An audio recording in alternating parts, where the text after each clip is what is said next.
The judicial branch of the U.S. federal government is one of the three branches. You have the legislative, which is Congress, you have the executive branch, which is the president, and then you have the judicial branch, which is our system of courts.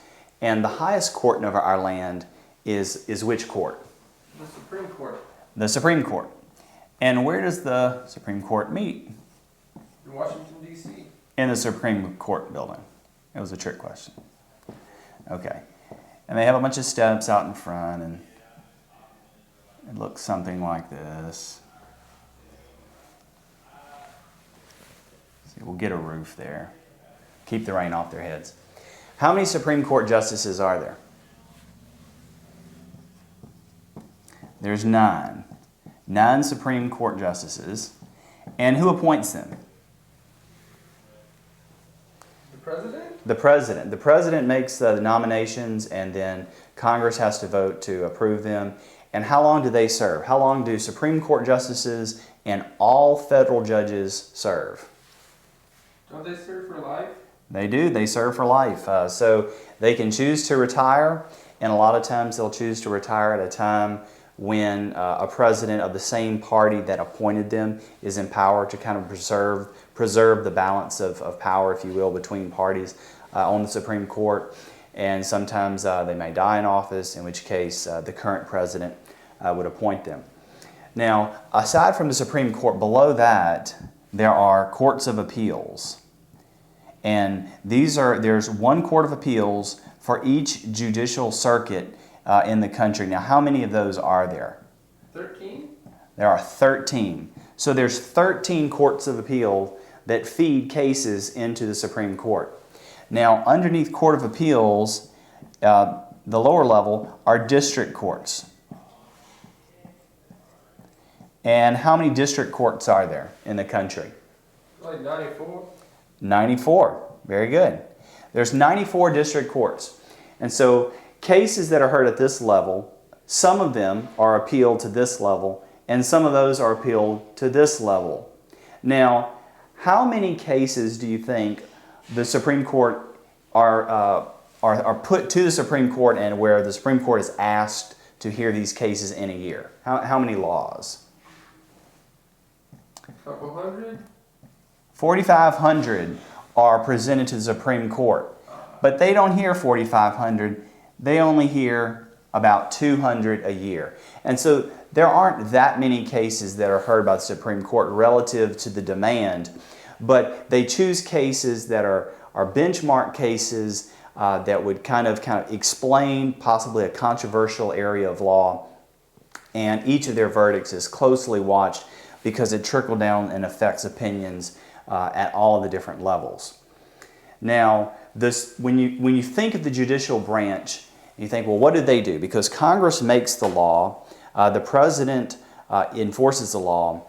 What the judiciary does is they explain the laws, okay, or they interpret the laws. And the way they do that is they make judgments. And so Congress will make a law, and it'll be applied to a certain situation.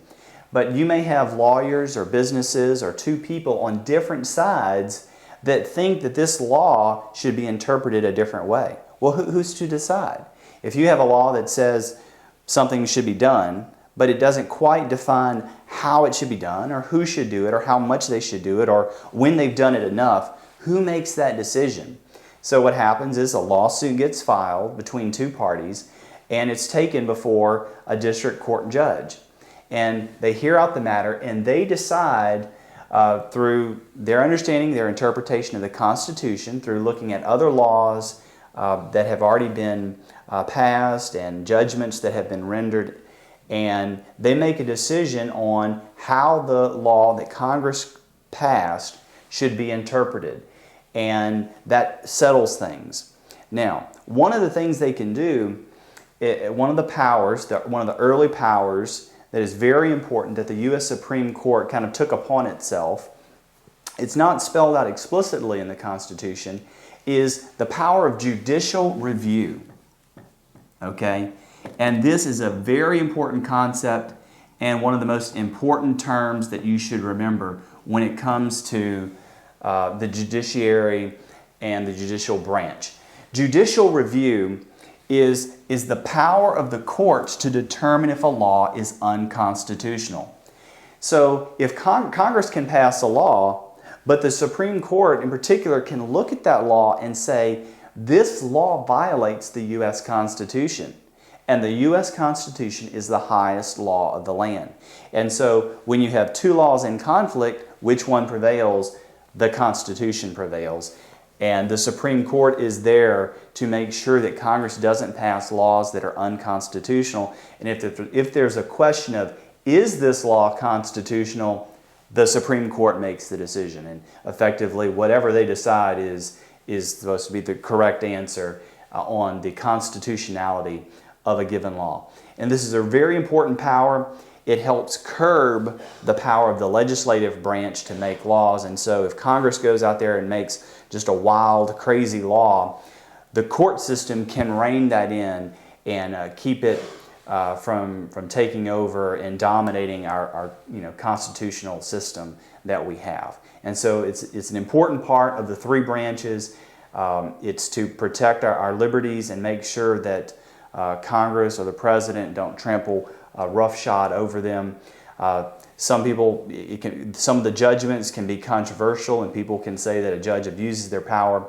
But the intent of the Constitution was to divide the powers and to make it where each side had a different strength and it would be balanced across the board. And so this is the Judicial Branch, and they explain the laws that Congress makes.